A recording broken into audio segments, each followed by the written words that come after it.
नमस्कार, आप सभी का बहुत बहुत स्वागत है मेरे इस प्लेटफॉर्म प्राची मिश्रा ऑफिशियल पर। और आज हम बात करने वाले हैं हमारे देश के वर्तमान समय के सबसे महत्वपूर्ण मुद्दे के बारे में, जो कि चल रहा है प्रोटेस्ट धर्मेंद्र प्रधान का इस्तीफा और सीजेपी की जो भूमिका हो जाती है इसके बारे में।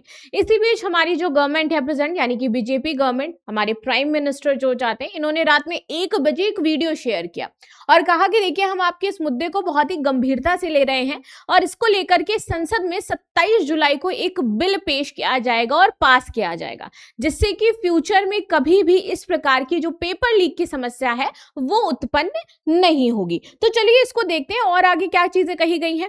इस बीच इनके स्टेटमेंट के बाद यहाँ पर सीजेपी के जो स्पोक पर्सन, उनका कहना है कि देखो, भले ही कुछ भी हुआ हो, लेकिन हमें धर्मेंद्र प्रधान का इस्तीफा चाहिए। आप चाहे हमें कितना भी आश्वासन दे दें, हम इस्तीफे की मांग कर रहे हैं।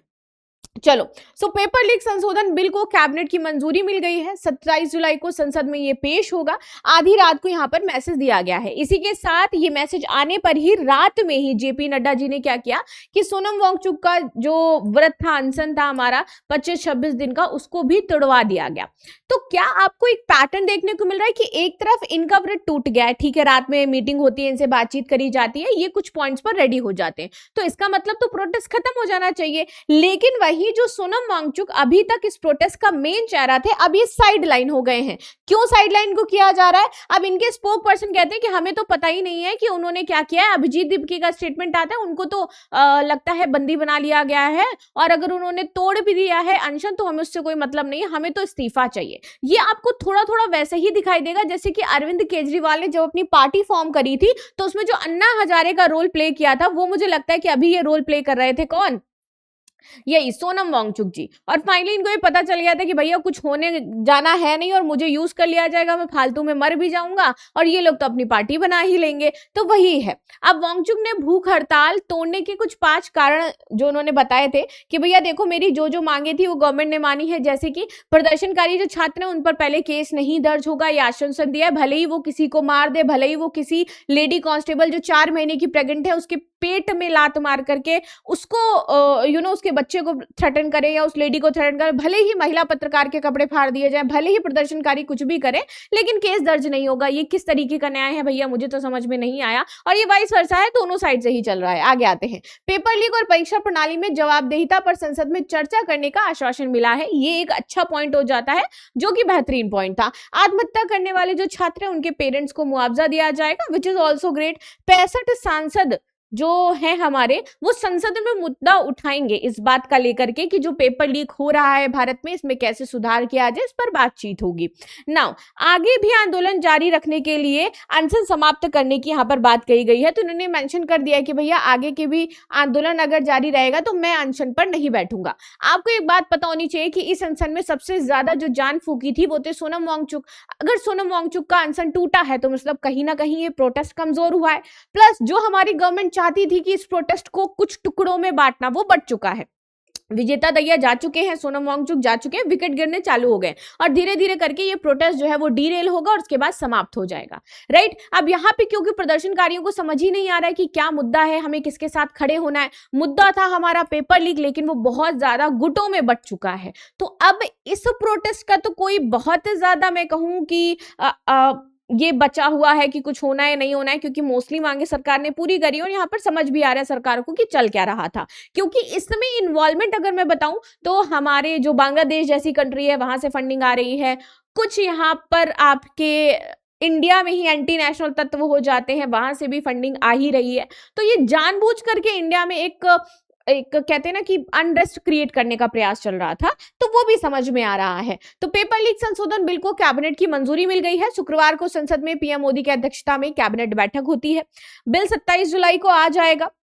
12 बजे वीडियो जारी किया गया और इसके खिलाफ कड़ी सजा की बात कही गई है। ये है वो उनका ट्वीट जिस पर उन्होंने बातचीत करी है। उनका कहना है कि लीक कोई मामूली मामला नहीं है। लाखों छात्र, उनके माता पिता उनके लिए बहुत ही पीड़ादायक है। इसलिए पेपर लीक को अब तक पिछले 2.5 महीने में कई कदम उठाए गए हैं। जो गुनहगार हैं उनको पकड़ा गया है, वे जेल भी गए हैं। हमारी जिम्मेदारी थी कि छात्रों का साल बर्बाद ना हो, इसीलिए कम से कम समय में 22 लाख छात्रों का हमने एग्जाम भी कराया और 19 जुलाई को हमारा रिजल्ट भी आ गया।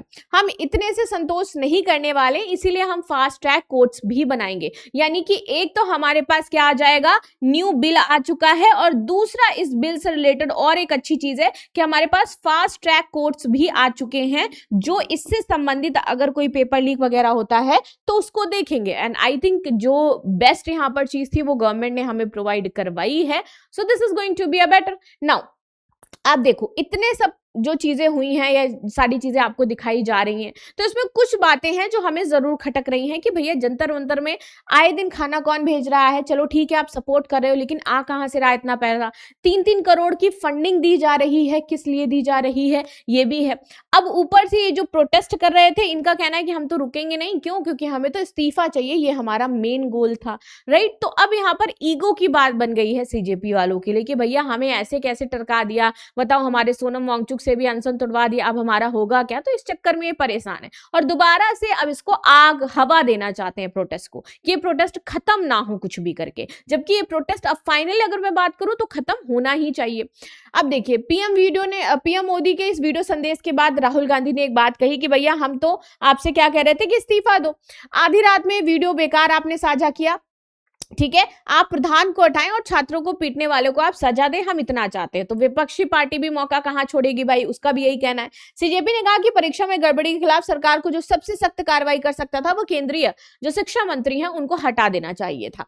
सीजेपी के राष्ट्रीय प्रवक्ता आशुतोष रंगा ने कहा कि मोदी जी कल ही धर्मेंद्र प्रधान को हटा दीजिए और ये सबसे सख्त कार्रवाई हो सकती है जो आप करोगे। पेपर लीक में जो फास्ट ट्रैक कोर्ट बनाए जाएंगे वो क्या काम करेंगे? तो भैया ये जो देश भर में स्टैब्लिश होंगे, ये सुनवाई करेंगे, इससे संबंधित जो भी केस होंगे, दोषियों को ये सजा देंगे, और साथ ही साथ यहाँ पर युवाओं के लिए महत्वपूर्ण चीजें हैं जो उसमें शामिल करी गई हैं। अब देखो, नए कानून में क्या है, तो अगर कोई पेपर लीक करता है तो 5 से 10 साल की उसको सजा होगी, आसानी से जमानत भी नहीं मिलेगी, सजा दुगनी भी हो सकती है। यहाँ पर कोचिंग या फिर टीचर अगर शामिल होता है इसमें किसी भी प्रकार से, तो उसकी संस्था बंद कर दी जाएगी। प्लस पेपर सेटिंग करने वाला जो दोषी है वो भी सिस्टम से आजीवन बाहर रहेगा। पेपर लीक कोई नया नहीं है। अभी देखो, साल दर साल कितने पेपर लीक हुए, अगर मैं उसकी बात करूं तो पिछले 2.5 महीने में सरकार ने क्या क्या एक्शन लिए हैं वो भी दिखा देती हूं। 10 मई को एनटीए में पहली बार माना कि पेपर में दिक्कत हुई है, तो एजेंसियां चालू हो गई जांच में।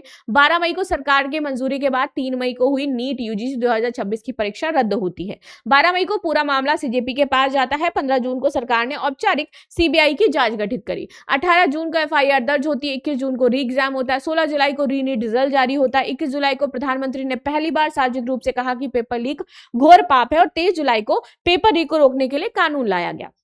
अब यहाँ पे ये 2 चेहरे देख लो, ये चेहरा रिप्लेस किया गया है और ये चेहरा लाया गया है। ये कौन है? तो पहली बार ऐसा हुआ है कि भैया कोई आईएएस ऑफिसर, आईआईटीएन आपके एजुकेशन सेक्रेटरी बनाए जा रहे हैं। प्लस एक ये चेहरा भी बहुत ही महत्वपूर्ण है जो पता चलेगा कि कौन बने हैं हमारे। ठीक है, आगे आ जाते हैं। तो देखो, केंद्र सरकार ने गुरुवार को ही जो नौकरशाही है उसमें बड़ा फेरबदल किया, 17 अधिकारियों को तबादला किया है। और वहीं शिक्षा मंत्रालय में 1994 बैच के राजस्थान कैडर के आईएएस अधिकारी हैं नरेश पाल गंगवार, इनको बना दिया गया है सेक्रेटरी। और वहीं यहां पर आप देखोगे 1995 बैच के आईएएस अधिकारी हैं टीके अनिल कुमार, इनको पदोन्नत करके स्कूल शिक्षा और साक्षरता विभाग का सचिव नियुक्त कर दिया गया है। जबकि विनीत जोशी को पंचायती राज मंत्रालय का सचिव बनाया गया है। तो ये चेंज इसमें किए गए हैं, जो बड़े बदलाव आपको नजर आने वाले हैं। Public examination prevention of unfair means act क्या हो जाता है? तो भैया 12 फरवरी 2024 को मंजूरी मिली थी, 21 जून को देश भर में लागू हुआ था।